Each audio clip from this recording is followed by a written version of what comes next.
you want to check Facebook? Absolutely. Yes, I will. Okay. I'll just start talking because I'm pretty sure it's all good. Um, Yeah. Welcome everybody to this week's episode of She's of Love.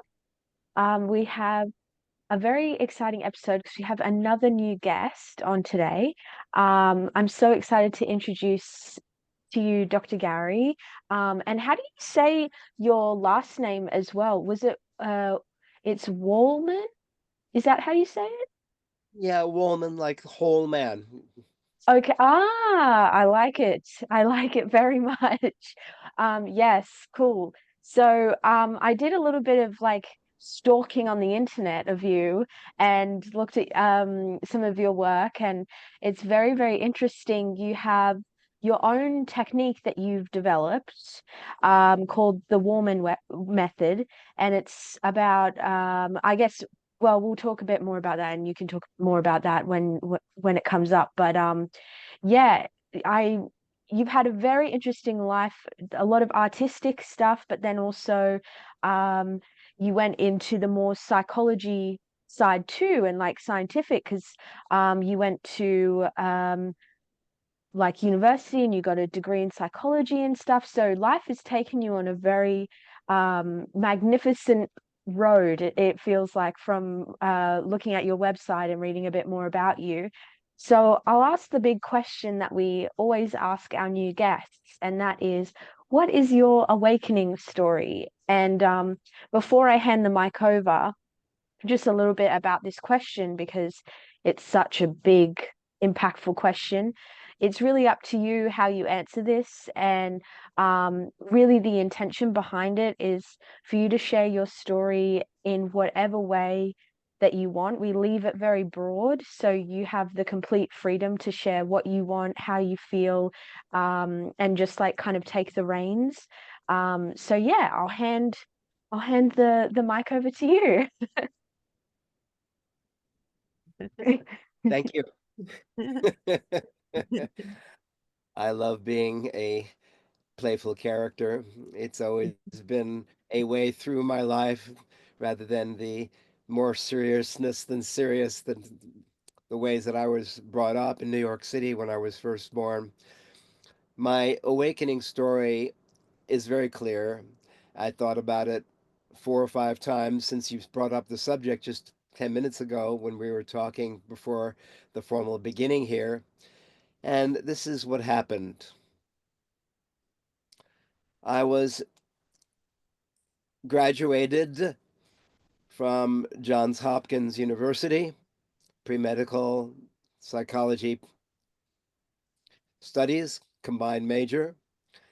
I didn't get into medical school, even though my yearning up until then was to become a child psychiatrist. I had studied psychodrama with J.L. Marino, who brought it over from Europe to the West. He lived with his family just an hour north of us. So I did quite a bit of studies in that in the late 90s, right around when the Vietnam War was taking place. And when I didn't get into medical school, of course, I was bereft because I always had everything that I wanted given to me. I had quite a privileged upbringing, even though my parents didn't have much when I started growing up.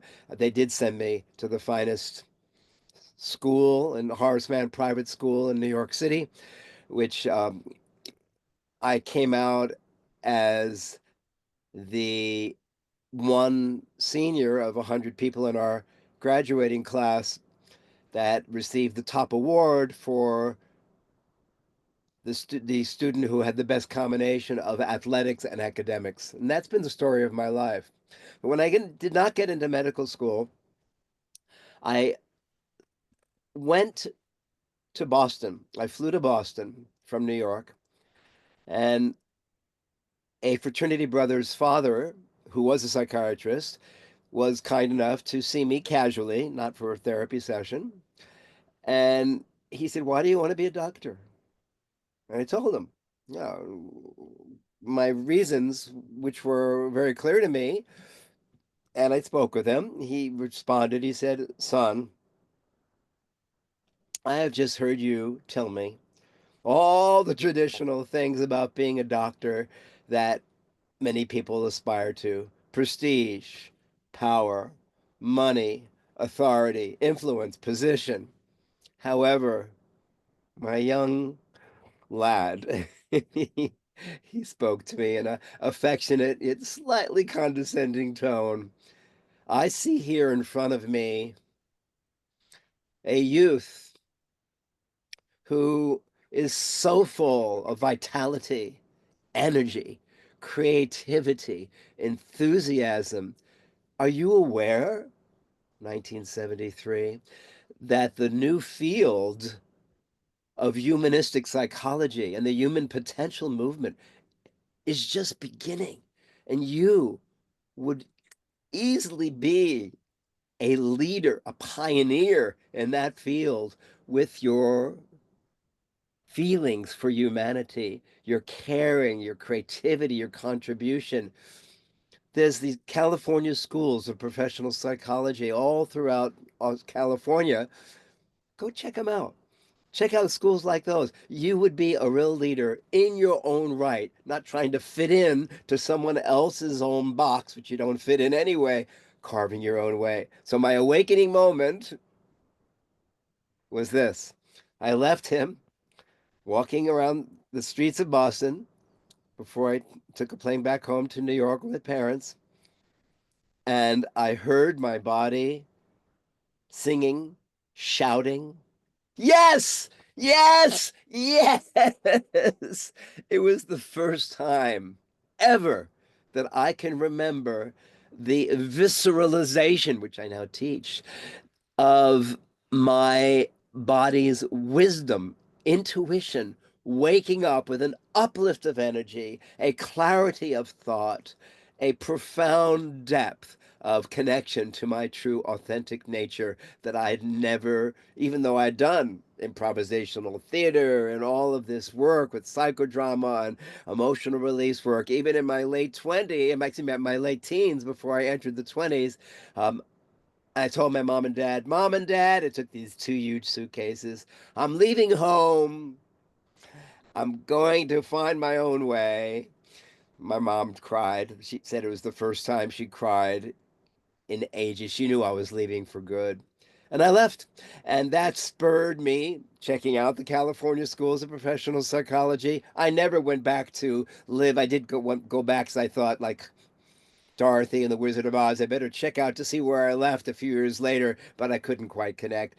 And at the California School of Professional Psychology, I met a man who was an astrology student, and his brother was a student in scientific Swedish massage. Being such a physical sort, a champion springboard diver, track star, and gymnast, I fell into the physicality of this new profession. And from there, it just kept going. Reichian work, Gestalt therapy, deep tissue body therapies, so many different forms of advanced, radical release work, bioenergetics. It went on and on. All these fields were just burgeoning in San Francisco in the early 70s.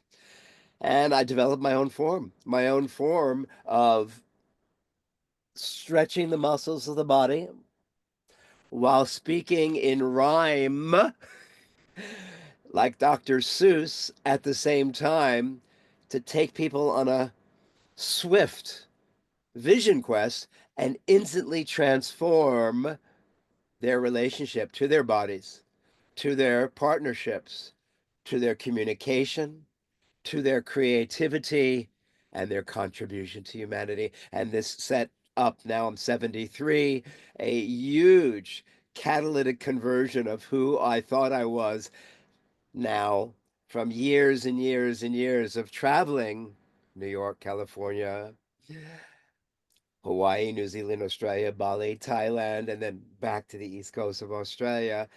I found something magnificent and now became a specialist in helping everybody else come out of their stuck places, move into their unknown, and discover fresh opportunities for them to live a fulfilled life. So that's the short version of what started in the awakening moment. I haven't gone through the whole history. I'm telling you the awakening moment and what that led to. Right. Amazing. Right. So I Yeah. have a question for you because for me, growing up, there was a real disconnect between myself and my body because I had constant messages that my body wasn't good enough, that, I wasn't good at physical activity. I was always chosen last for things at school like netball teams and, swimming teams and things like that. And so I had this tape, like recording playing in my mind from my youth that was always telling me, your body lets you down, your body isn't good enough. It's, you get chosen last, you're not the best at physical activity. Um, so I kind of like emotionally separated myself from my body. And there I now in my 50s, I see that the journey back to my body, accepting my body, not speaking down about my physical, uh, abilities and things like that, that journey back to my body is so important because it's part of who I am. It may be a physical manifestation of my soul, but it's also part of this experience here on this planet and this world that we're in now and this life that I've chosen to live. And so is it, in your opinion, over your years of experience, that journey back into your physical self, have you seen people transform themselves, or that journey? Have you seen it in real time? Good point. Thank you, Claudia. Yes, my journey started out through the body, being a champion athlete. And when I didn't get into medical school and I had an emotional disconnect with the grieving and the confusion about now what am I going to do,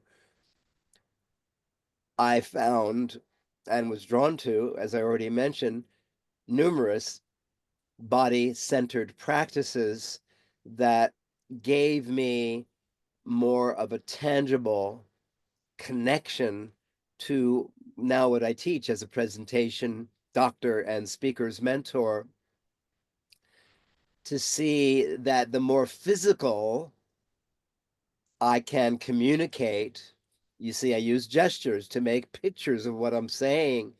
The more I can visceralize, physicalize, the more people can visualize my verbal words, my vocal sounds, and my visual delivery, the three V's connected as one, that adds another element of connection that people do not have.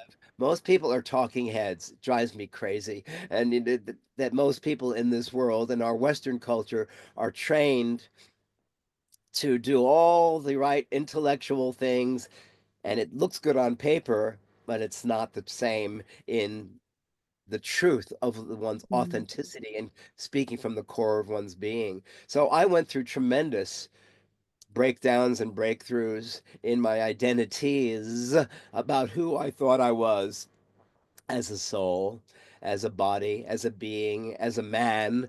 The view of what it meant to be a man back then was very different.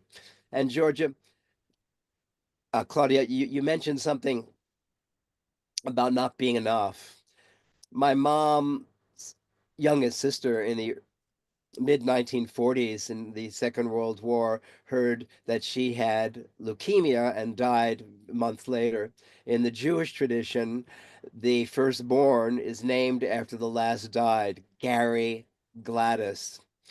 And when I found out about this in my early 20s, after I was already living in San Francisco and finding my own way, so to speak, I didn't have the comfort anymore of following in the tradition of someone else who didn't make it in this world, who was a beautiful soul, I understand.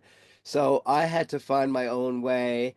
And my mom's desperation, what I didn't say, my mom was so upset when she found out that her sister was going to die that she couldn't get pregnant for 5 years.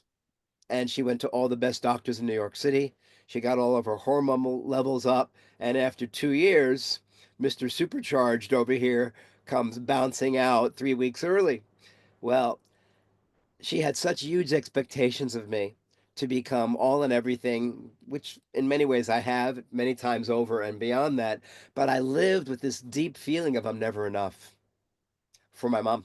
And so even in my early 20s, when I broke free and I started doing a lot of artwork and painting and creating plays and freeing the creative side of me that was pushed down, even when that was happening, I couldn't do enough because I was still operating out of the belief that I can't do enough paintings. I can't do enough ways of helping people because I was still scathingly stuck in the quagmire of the illusion of I'm not good enough. And this has been what I'm the patterns I've helped to unravel in myself over 55 years that now I do with everyone that I work with to create new self-talk that's commanding, that's a person can shout, sing, whisper. One of the tools I've used that I use with everyone is one of my most powerful tools is come up with 3 key words as a speaker, as a presenter, as a soul, as a 21-year-old, as a woman in her 50s, that matches your quintessence. So when you speak, people get what you're about to say and you get into the zone even before you say a word. So my 3 key words are I'm creative, and I generally do a gesture that matches that. It could be something like I'm creative. I'm playful. I do this little snaky back and forth thing. And I'm transformational. And I encourage speakers to use those three, not my three, but their 3 keywords and gestures. Sing it, shout it, whisper it, mouth it, mime it, do it in rhyme, do it in gibberish. I'm good.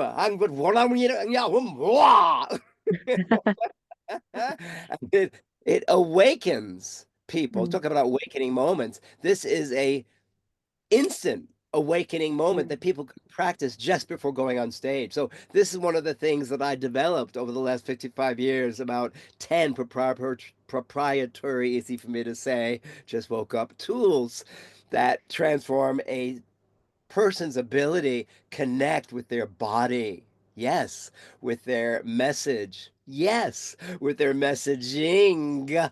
Yes. And with their audience. I love the way that you talk about words and speech and like language because so many people forget that words are so much more than the sound that comes out, and it really means so much more. And um you know I've been traveling this year and I've gone to a lot of countries where I don't speak the native language, but I've managed to communicate with people just through hand gestures or through even um sounds that like in their language it's like a similar word. It's not the exact same, but there's like an aspect of that word that's the same in English, and I'm like, oh, okay, you're talking about this.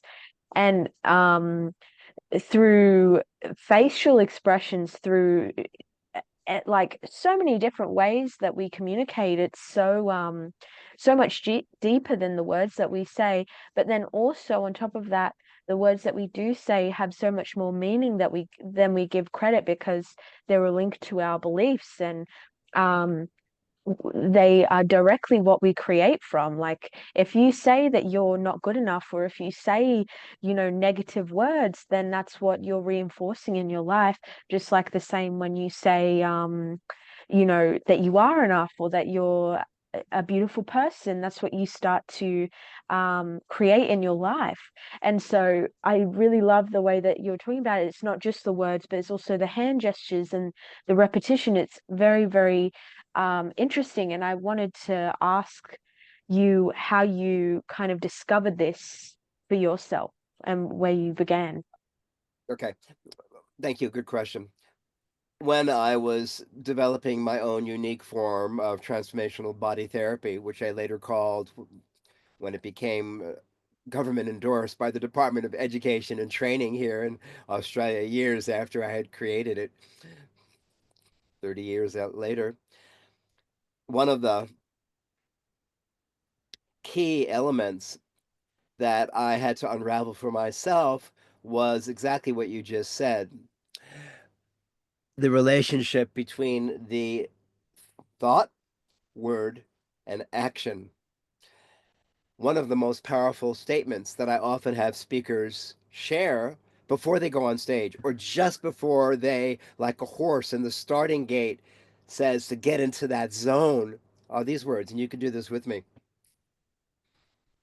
The more I trust what I deeply know, The The more I more I trust what I trust what I deeply deeply know, know, the more my thoughts, the the more more my my thoughts, thoughts, my words, my my words, words, and my actions and my and my actions actions fully, freely flow.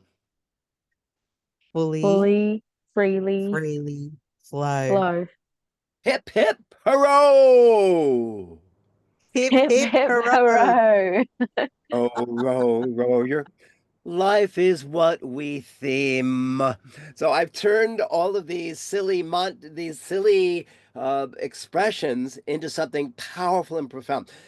To answer your question directly, which I didn't do, when I was developing my unique method of transformational body therapy that connected, as my whole life has been about connecting the body, the mind, and the spirit, one of the things that I noticed to develop these ways of encouraging speakers, presenters to get into the zone, it was at first just to be efficient. It wasn't because it was any great mentoring or advertising idea that I picked from God knows who knows where, or a constellation of conversations and the collective unconscious that we can tap into. But here's what happened. So, for example, since my work has gradually become more and more about helping people who are at the top of their game as professional speakers, CEOs, managing directors, executive boards of management committees, or people who are just beginning and they've got a great body, a great understanding, a great wisdom, a great craft, but they don't know how to communicate it either from the bottom up, physical to spiritual, or from the top down, intellectual down to the physical. I noticed that, for example, in the speech area here in our neck, this is where our speaking comes from, right? This is where we speak from. However, from my many, many, many studies with all the work that I've done in core energetics and body psychodynamics and bioenergetics and right, and it goes on and on, the list goes on forever, I realized that what most people do in the what's called the Reichian character type, when we don't feel good enough or we feel like who we are is in some ways deficient or something's missing, what do we do with our shoulders to protect ourselves from being rejected? I'm exaggerating. I've spent years as a court jester, which is my next phase after getting started with the body therapy. So I have no problem entertaining being as wild and ridiculous. There's a certain velocity to ridiculosity. So when I was doing the stretches, I would have my clients, while they're laying on the body therapy table, say these words right after me while I'm stretching the muscles on the exhalations. This is very scientific. So let's say I'm stretching your shoulder away from your ear. This is what I would ask you when I was just getting started in my early 20s to say while we're stretching the muscles. So say this after me as though you feel your muscles being stretched on the exhalations. My shoulder drops away. My shoulder drops Shoulder away. drops away. More room for me to trust More room More for room me for to me to trust trust what I feel, think, do, and say. what I what I feel, feel, think, think, do, do, and say. and say. Hip, hip, hooray! Hip, hip, Hip, hip, hooray! hooray. Was that Monty Pythonizing of that Dr. Seuss symbols that I put together becomes an indelible impact on the psyche, and immediately people's relationship to their body, their partnerships, their communication, their creativity, and their contribution to humanity immediately shifts, and they suddenly, their shoulders are down and they're speaking because they've reframed, re-talked their relationship to themselves.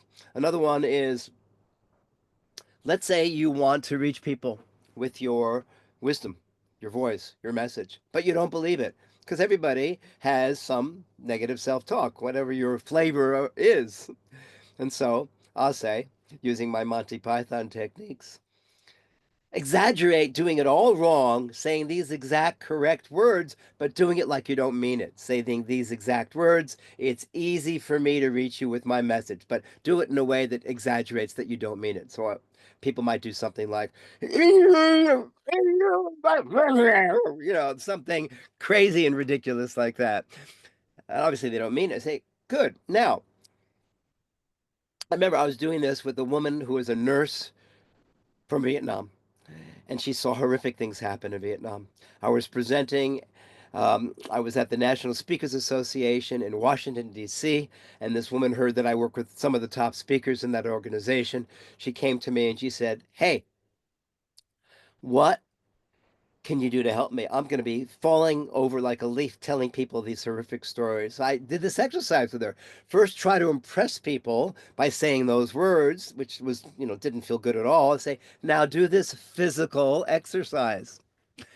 Take your right hand, place it at the base of your spine, and instead of reaching up and out to try to impress people, which never really works, reach down and in as though you were your worst critic and best audience first. So you get the message, you receive the message, and others receive your wisdom instead of you losing it. So she said, "Oh, it's easy for me to reach you with my message." I said, what's different? She said, "Well, I felt a sinking in of the sound to the depths of my pelvis. And you know what? I can stand up on stage and I can share the most horrific memories without losing it now because of that simple physicalization and redirection of Mm, my intention and intonation instead of up and out, down and in. It's an inside job. It starts with Yes, ourselves. oh my gosh. yes, Mic drop yes, moment just there. yes. That really hit so deep for me. And because I'm very creative as well. I love to be creative. I love to make art. I love to write. I love any hobby that I find and I discover, it's like, yes, I'm going to try that. And at the moment I'm like well, actually not even just at the moment. It's a big kind of hurdle that I always have to go through with my creative stuff in particular is what are other people going to think about it, and worrying about other people's opinions and creating my art, or my expression based on what I think other people will think. But what you just said, instead of aiming or intending to reach the audience, reach within yourself and try to let yourself understand it first. And that's all you have to worry about. And that's so, so true. So true. Yeah, It is. yeah. It's so true. It's so true. And one way to dramatize this same tool, technique, tip that I've just shared is to have people do one of my tools. It's called the double extreme. So instead of saying it in the way that you would like to, do it again all wrong. So say the same words. It's safe and easy for me to reach you with my message as though you don't mean it, and feel how ridiculous that feels. First get it out of your system, because there is a part of you that has got some mileage, so to speak, about getting attention for playing into pleasing other people. It's not right or Mm, wrong, good or bad. It's just an old habit. So to create mm, the new habit, we want to exaggerate the old habit, have so much fun with it that the person gets instantly tired. It's like, "Oh, I don't need to do that anymore." But by giving them permission to do the very thing that they're self-conscious about, mm, then they're freer, on the other hand, yes, I love using the body, to then authenticize their authority. They're speaking from the deepest core. So their head, their heart, their gut feelings, their foundation are all aligned as one. So there's a tremendous alignment between one's inner intentions and one's outer expression. So often, this double extreme puts people into the playful practice of shifting even more easily than just trying to do it this way. Do it all the ways you can do it wrong, all the ways that you can feel uncomfortable. I remember one time I was working I was hired to do a program for the Brooklyn Business School connected with Money and You, a series of about, oh goodness, 80 teenagers to help them with their presentation skills. I had an hour and a half to work with 80 teenagers. Oh my God. What am I going to do? I had each one of them, one at a time, just simply stand up in front of the room and introduce themselves. Hello, I am, and whatever they want to say. And there was one little girl, I don't remember her name. Let's say her name was Sally. And she stood up and she did something like this. Well, my name is Sally. Happy to be here. It was so mousy.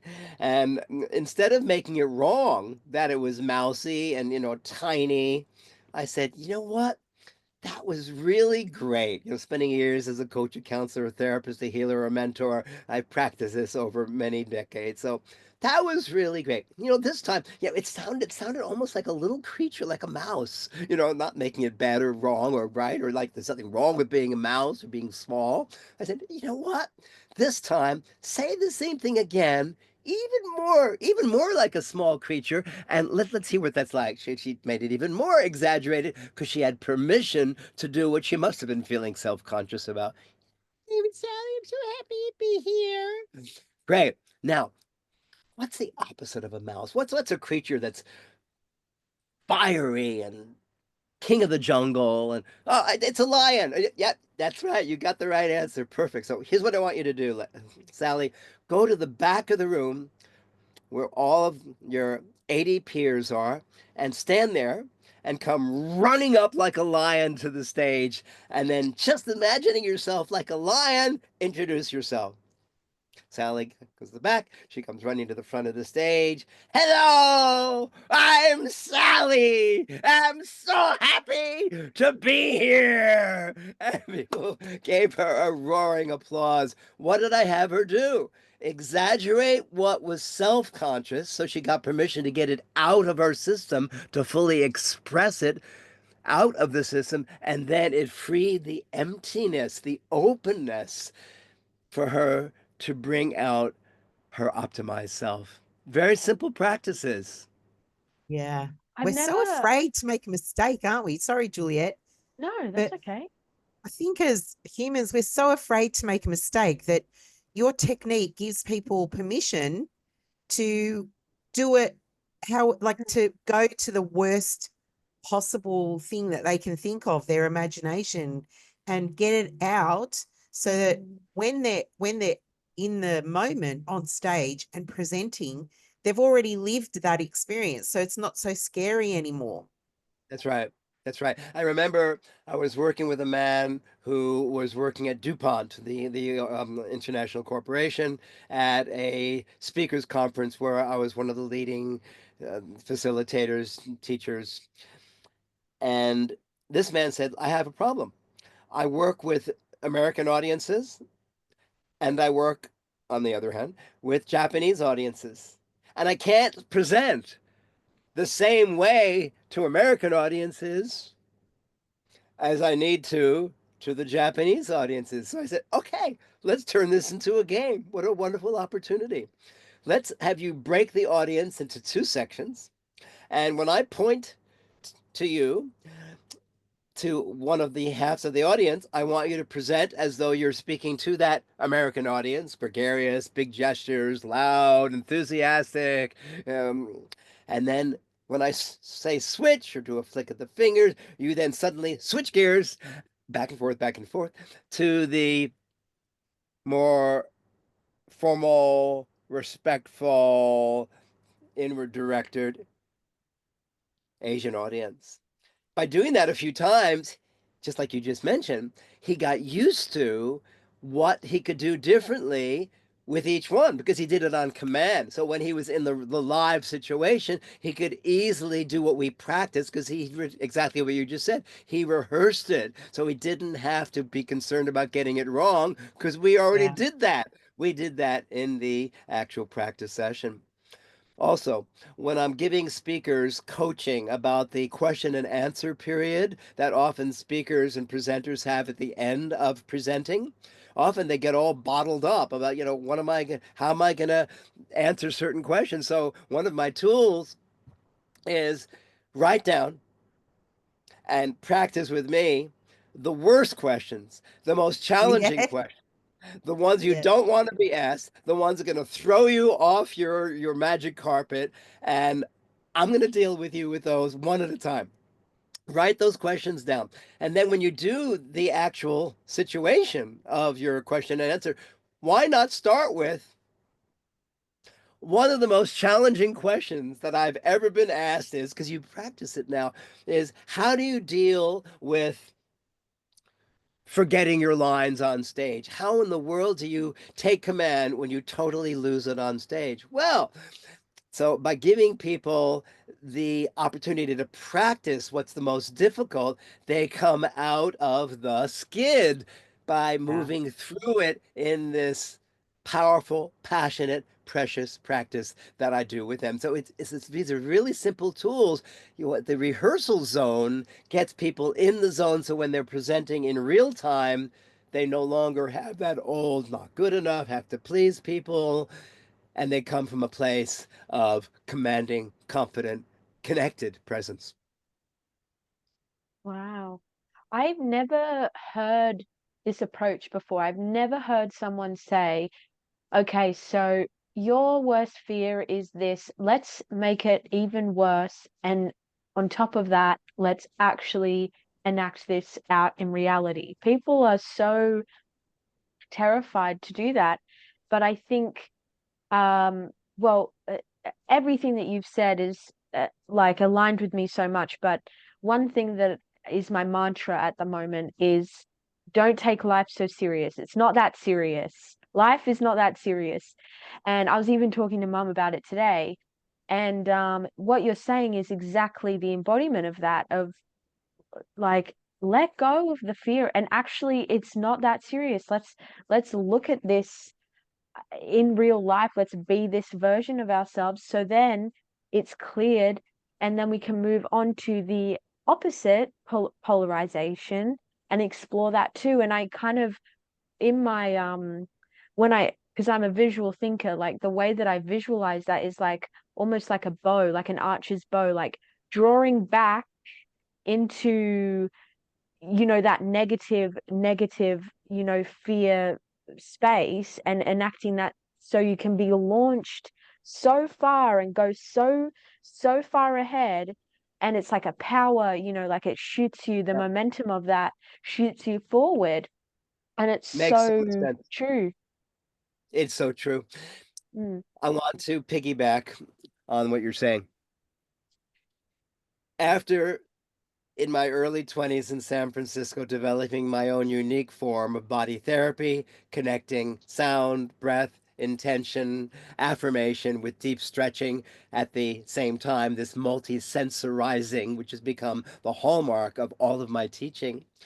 Out came all of my creativity from all of the different sessions that I'd received in that time of my life. My body was plummeted, and out came tears and freeing physical tensions, and how came my ability to write songs, plays, paintings. I was doing, as I mentioned earlier, one or two paintings a day. I couldn't do enough back then. How came all of this creativity, burgeoning, pageanting, and parading through my landscape, so to speak. And I remember during that time, I was very drawn to when I went to a Renaissance fair, a Renaissance festival outside of Los Angeles.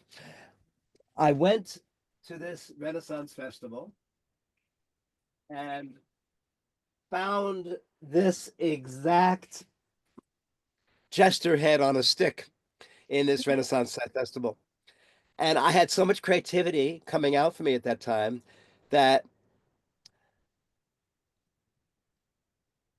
when in the few months later, I moved to Hawaii, met a woman from the costume department of the University of Hawaii. I said to her, make me a hat like this, a harlequin outfit with the elf shoes, and I'm going to come out as a court jester doing participatory songs and plays and interactive ways of freeing people through living legends, storytelling, and an artist in the schools program all throughout Hawaii, where I taught the actual creation myths, folk tales, and living legends of the actual Hawaiian Islands and other places around the world. Fascinated me back then with the children all participating in the story, so it came alive for them. Well, my coming out as a court jester in my early 30s brought me to a place where I no longer had to just do things that were fun or silly. I had a tool that I then could use my improvisational techniques to shake up, free up, wake up people who were stuck in their own programming. I couldn't Yes. just do what you suggested. This is what I'm referring to. I couldn't just say, lighten up, it's not so heavy. No, I couldn't do that. I had to meet them because a therapist, I know the best therapy you can do is first by meeting a person where they're at. Then you can offer suggestions about reaching another level. So by meeting people where they were stuck in their quagmire of illusion, in their darkness, and having them express that, then giving them some, would you consider the possibility, be open to giving yourself permission to being someone who's free and fun and fantastically connected on stage. They can't say this until they accept the dismantling of this. And this doesn't dismantle generally until it's fully expressed out of the system. Then a person says, Mm. I don't need to do that anymore. Here's a good example. I was the first international speaker at the first National Speakers Association of Australia conference in I think it was 92. One of the men who was at this first conference, who was one of the senior presenters, national speaker, his name was Jack Cohn, bless his soul. He's passed on since then. He stood up and I asked him, as I ask everybody in my sessions, who here has a challenge that's been holding you back from fully connecting with your audiences? And he said, I want to go. He said, look, I'm very tall, dignified presence. People in my audiences all over the world, I'm one of the top leading, best paid speakers in the world, see me, put me on a pedestal, and they see me as someone that has got God's answer to who knows what. But you, my peers in this room, you see right through me. I've grown up with you. My whole adult career has been, you see through my challenges, my pitfalls, all the things I've gone through. And I'm afraid to act like a fool. I said, oh, really? Well, that's interesting because I just happen to have my jester's hat with me that I have used as a professional court jester over the years. And I'd like you to put it on and romp around the room and talk about how difficult it is for you to be silly and how you don't want to look like a fool. So he put it on his head. About 30 seconds later, he took it off his head. He said, that's not it. That's not what it is. That's not what I'm afraid of. What I'm afraid of, and he suddenly got really humbled. You can feel the tears coming out of my eyes right now. He said, what I'm really afraid of is that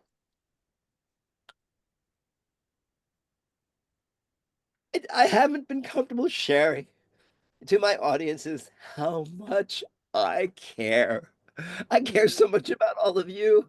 You've made my whole career come to life. You've been my supporters for so long. All of you in this room. Tears coming through my eyes now as well as I remember this moment. One person after another came up to him and hugged him and said, Jack, I've seen you for 20, 30 years presenting all over the world, but I've never seen you so authentic as in this moment. 2, 3 months later, I get a letter from him in the mail. He said, I don't know how you did this, but my whole relationship to being a speaker is dramatically transformed from those few minutes you took with me on stage, witness in front of my peers. I am no longer hesitant about sharing how much I care. I'm connecting still with my high minded ability to reach people as I always have. And yet now I'm sharing from a deeper feeling of my authenticity, my authentic core nature as never before. Thank you so much. I'm eternally grateful. Wow, what a story. That's Mm, amazing. I, because you're such a visceral speaker, you use your body, you use your facial expressions, you're so free with your emotions and everything. When you speak, when you're speaking about this stuff, it's like I'm taken on a journey and I'm on this journey with you and I don't know where I'm going to end up.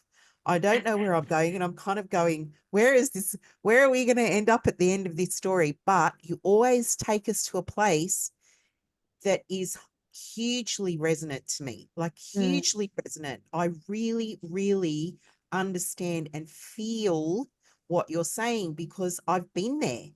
I have a, I've had a fear of public speaking virtually my whole life. So starting this podcast with Juliet was like a huge confrontation to me. And do you remember, Juliet? We used to speak about it quite a bit, right, in the early days when we first mm, started, like my fear of public speaking. I don't fear it anymore, not in this form anyway, because we're doing it all the time, all the time. So it's like exposure therapy. What you're speaking about is doing it like this in a matter of minutes rather than 2 years it's been for me, where it's like been a drip, drip, drip. Whereas the what you're talking about is something that happens so quickly because you're using the body. You're Yep, using the physical form of our humanness to cut through all the chatter, all the noise, all the that's right. thoughts that we think why we're doing, why we're scared or what, we're cutting through all of that. It's like a hot knife in butter, it melts it right through. What you're saying is so true. One of the things, Claudia, that works, and because my method is rapid, radical transformation, is to focus on the multi-sensorizing of a speech. So I'll have a person sing it, shout it, whisper it, do it in mime, um, paint it. The more it connects to as many of the senses as possible, the more the person fully embodies, in every sense of the word, the full and intricate, extensive multi dimensions of their speaking, and then they can speak with the branches of the tree because they're coming from a rooted place. What I'm mm, talking about is multi-sensorizing one's message, physicalizing one's message gives the listeners an added tool. Here's a great example. I spent many, many, many years as a champion springboard diver, flying through the air, and most of the time, when I didn't puncture an eardrum or slice parts of my body, I landed well in the water. Well, by being a champion springboard diver and understanding what one has to do about setting an intention and then landing it, one of the things that has happened in multi-sensorizing one's own self-talk is when a person can then connect their information to the physical body on stage. For example, NLP, neuro linguistic programming, talks about the timeline from your angle: past, present, future. When a speaker moves to their own right side of either the physical stage or the online stage and says trends in the industry, in the speaking industry, have gone from speaking at the top of prosceniums in Greece and Rome, talking down to the multitudes, then the university system where we spoke in front of large blocks of people in university settings, and now this future, this type of speaking is relationship speaking, where there's a real openness. So I encourage the speakers to actually plant their points and choreograph the points on either the physical or the online stage. So when you have a particular story, not just past, present, and future, you might go back to that place. For those of you here in this audience that want to write a book, here's some tools for you.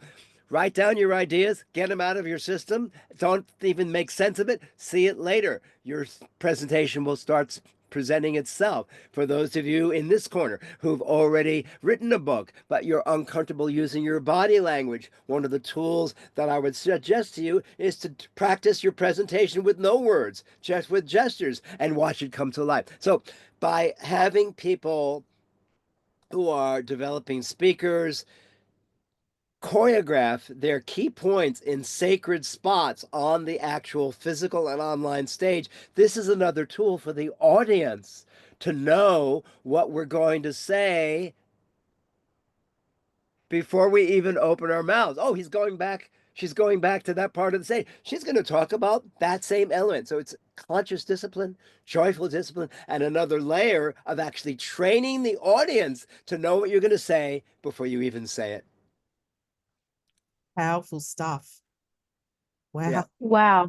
I think I know that I'll definitely be rewatching this episode 100% and retaining every piece of wisdom that you've dropped. It's like almost overwhelming how much yeah, I just feel very lucky that we get to speak to you and spread your messages on our podcast, because yeah, it's pretty insane and like just super powerful. So thank you so much. It's an Um, honor. You. yeah, One of my if Have we greatest reached an hour, teachings Juliet? is yeah, we've uh, reached an hour. surprise, huh? it.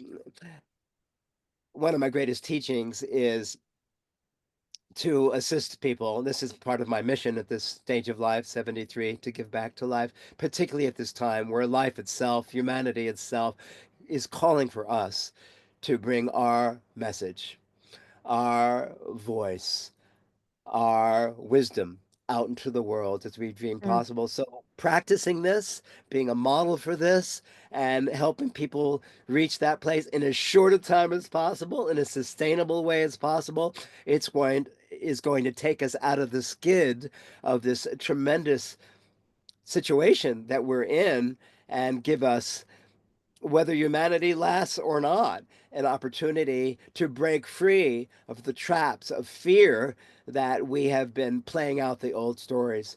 Fresh stories, new glories, we dance and sing. Yes, we are remembering. Yes, we are, as you said at the beginning of this show, awakening.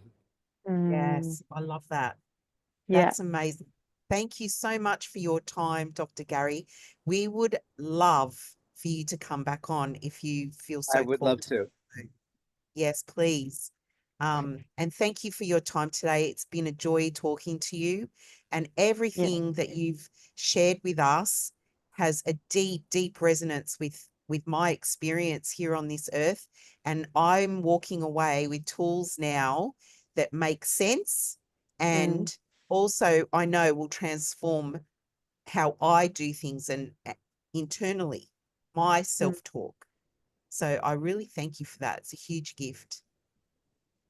Yeah. Really happy to hear that. And that last sentence, couple of sentences ago that you said, is quite a compelling telling. The fact that what I've been sharing makes sense in my multi-sensorizing approach to life is exactly what I'm teaching. To have what a speaker communicates using what I call the P formula, the points we make, then punctuated by the examples that make sense or multi-sensorize and appeal to as many of the senses as possible before P point E example A application. What's in it for me from the audience's point of view completes the cycle of communication. To have us make sense, to reach as many of the senses as possible is what makes any presentation absolutely unforgettable. And then audiences remember what was spoken and can follow through on a speaker's invitation to action. So I love what you just said about making sense, because it's another layer of meaning to that. I wanted to acknowledge the wisdom of what you shared. Thank you. All right, lovely. We will Yeah. definitely have you back on, and we'll let everybody know when that is. And we'll see you all next week, next Friday. Yeah, that's it. Thank you, Yeah. everyone. Thank you. Thank you so much, Dr. Gary. And can't wait to speak to you again soon. I've got my notebook and I'm gonna take notes. Literally the second that I hang up, I'm like, okay, I've got to write all this stuff down. That's beautiful. As we complete, I have a few things to share with you after we finish the formal meeting here. And to specifically speak to that, I don't want that to be on the show. So something Okay. I want to respond to in just a minute once we get off the being on air. Perfect. Okay. I do just have to oh wait, yeah, okay. I can st Okay, cool. Yeah, I'll stop it and we'll all stay on. Alrighty. Bye Bye, everybody. everyone. And hello. Yeah, what I wanted to say is, I don't want to put this on air because it doesn't belong to be a part of the podcast. what I've One of the tools I've discovered over the last year is what you can see in our screen. I've discovered this amazing Fathom AI note taker. It's an AI note Mm, taker. And throughout this entire conversation, to support you having taken physical notes, this program has taken an entire recording of everything all of us have said, along with a brilliant summary in just one sentence paragraphs of our key subjects with hyperlinks that bring us back to the video, the link of which I'm going to send you both because Okay. you will have the full transcription of everything, the summary with the links that go back to the video and the video link that never ends. It's such a cool tool that I've upgraded to their highest level. And I just got an email from them a week ago, not thinking about I would get any email from this company because I reached their upgraded version. And they said, Gary Wohlman, you are in the top 1% of all of our users. You've used our Fathom 500 times in the last year. No, hardly anyone has used it like you. So they've sent me a link as well. And they said, for anyone you want to share this higher level with for 12 weeks, for 3 months, they can have this same capability and no charge. So I'll send you that link that you can both use. I use it all day, every day. I oh love my it. God. It's Awesome. Because this is exactly what I've been looking for. I've been looking for something that can take the transcript of what we say during our sessions with people so that I can put together key points to Mm. use in my social media and things like that. So that's perfect. Thank you, Dr. Gary. Wow. Like, yeah, and it awesome. explains. It'll take me about 5-10 minutes to do that and to prepare it and to send it to you as a document. But Yeah, 5 minutes, and it's immediate. There's yeah, nothing Wow. like it. I love it. yeah, awesome. Thank Thank you for you. that. Thank you so much. Love to go on your show again. What's your sense of timing for all this? So we're booked out till April. So Yep, I can contact you with available dates after the do that. show. We've got another meeting after this, but then Sure, after that I can send it to you and we do that. can tee up another time. Yeah, that's great. I've been hired as a speaker to go to the Municipal Association of Saskatchewan, Canada, to help city officials deal with harassment from citizens using my Monty Python scenario based approach to bring out their exaggerating their worst fears. So I will be in April from the 2nd of April in LA and then in Canada till about mid April. So that's the only period of time that is blocked out. So late April Okay. Yeah. and on is good. Yeah, no worries. Yeah, okay. That's good. Thank Cool. you, Dr. Gary. Like Thank you. I'm so like it's been like a treasure trove this episode. Honestly, it was a treasure Yeah. trove of so much information and stuff that you kind of like the things that you're talking about, you kind of go, oh my God, this is so, why didn't I think of this? It's like, why didn't I think of just imagining my worst fear and going there and enacting it out so that I can desensitize from it? Mm, It's just makes so much sense. It's amazing. yeah. I'm so pleased to hear that. It is designed, I am designed to rock your world, you know. I Yes, am that. interrupter. That's what I do, you know, whether it's Yeah. court jesterhood or antics or playful, penetrating, passionate focus. I absolutely am dedicated to this way of bringing people out. It's from the inside out. It's a practice. For me, it's a moment to moment daily practice. It never ends. And I'm so pleased at this stage of life at age 73 to be able 3 times a week and more to reach people just Yes. like this all over the world. When does your show gonna air? This show? It's already aired. It's live. Oh, is that Yeah. Yes, it's done. okay? Yeah. Yeah. So So I've I'll, included your website and everything on the caption.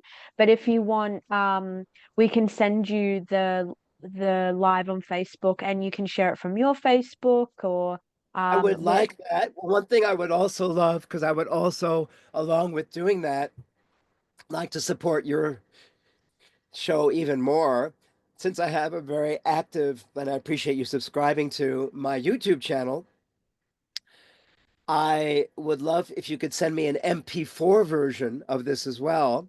yeah, Then, along with the name of your show, the URL for your show, any contact details, and a short description of your show, I can promote your show on my YouTube channel, reach more people through people seeing your show there. I have over yep. 6,000 subscribers right now, which oh is really wow. great. It's really growing. Yeah, And cool. that's Yeah, another way that I can send that. I'll send that all of that to you. Yeah, probably through yeah, I might have to get a Dropbox link or something to send the MP4 well, what you because can I do think it's easily, have you heard of Oh, WeTransfer.com? yeah. Yes, oh yes, okay. Yeah. yes. Free, send up to 2 gigabytes a day without any account to anybody. That's what I do Okay. all the time. Yeah. Okay. You don't need a Yeah. box. WeTransfer. And would you be so kind, since I'm on lots of podcasts? I mean, it's going to be on about 100 podcasts this year, the way I'm going. Oh my goodness. Would you be willing to write up a testimonial of me as a guest? Would you be willing to do Yes. that? I Yes, sure. appreciate Absolutely. that Problem. and Yeah. referring me to other podcasts because that will help open the doors to me to do what I'm here to do, make an impact as I'm capable of, as we're all capable of, in a huge way with as many people as possible in this time that we're all alive. What a precious time to be alive. Thank you so much, both of you. What was it like Thank for you. both of you? You've done this over 100 times yourselves. What was unique and different? Not better or worse, but what was unique today for you both?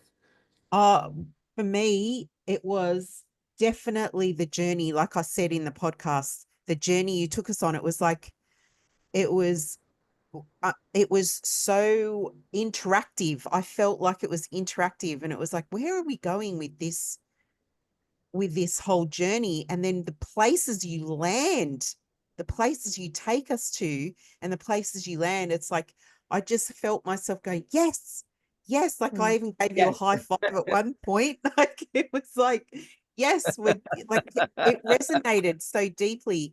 So it was like Beautiful. I was like, yes, this is the reason why I wanted you to come on, Mm. because I just knew that it was going to resonate with us. And Oh, it did. beautiful. Yeah. I I'm think so for me it was many things. Like first of all, your authenticity was uh striking. So like a lot of people can be a bit nervous coming on. It's their first time on a podcast, or not that there's anything wrong with that. It's just very refreshing to um I don't know, have someone who I don't know, you've many decades you've studied this and you know how to speak. So of course you're going to come on very confident and knowing your words, but you communicated everything very, very, very to the point. It again in a way that yes brought us on a journey, but we understood the whole time, which was amazing. And um, also just how different of an approach you take to Yeah. a lot of the people that we talk to. We're You very witness. spiritual people, like me and mum. We're very spiritual, and uh, our we have a spirituality podcast. So naturally, we talk to a lot of different spiritual people that talk about a lot of different spiritual topics, and a lot of the time it's about navigating fear, and it's talked about in a very different way of breathing or you know kind of different techniques, yes, but there is this aspect of like you need to overcome the fear by turning away from it, almost like by turning away from the fear and choosing love instead. And it's in this way of like almost avoiding facing the fear. And not that there's necessarily anything wrong with that. It depends how you go about it, but just your way of speaking about dealing with anxiety and dealing with fear by going into it and not only going into it, exaggerating it and making it Using your even imagination. and using your imagination, it's just like so powerful. And I think it's really um empowering, and that's how I'm going to navigate with fear now. So Yeah. And thanks. the message that you had about going, that you're trying to reach the audience and coming in to do that. Mm, It's like the opposite. It's like, it's not your instincts are like, I want to reach out. So you want to go further out. And that's wrong. It's like, that's not, you have to go further in. Yes. And mm, if I had been told that in my 20s, I would have been very skeptical. I would have been very skeptical. But everything that I've been through in my life and reaching the point where I am now, I see that's so valuable, that information. And it's true. mm, Because if we don't pleased to hear all understand, that. and yeah, and Yes. if we don't And understand and insights. accept our own message, if we're not fully embodied with that message, That's how right. can we give it to others? Yeah. Yeah. Yeah, absolutely. We're our own worst best critic. And by reaching ourselves first at the base of our spine, by Yeah. speaking to that place, people get our message because we get it first. One last mm, thing I want to share is in the when I send to you the link so you can get the free 3 months with Fathom and the other things I'll be sharing with you, which is the actual recording and notes, which I'll be preparing in the next few minutes.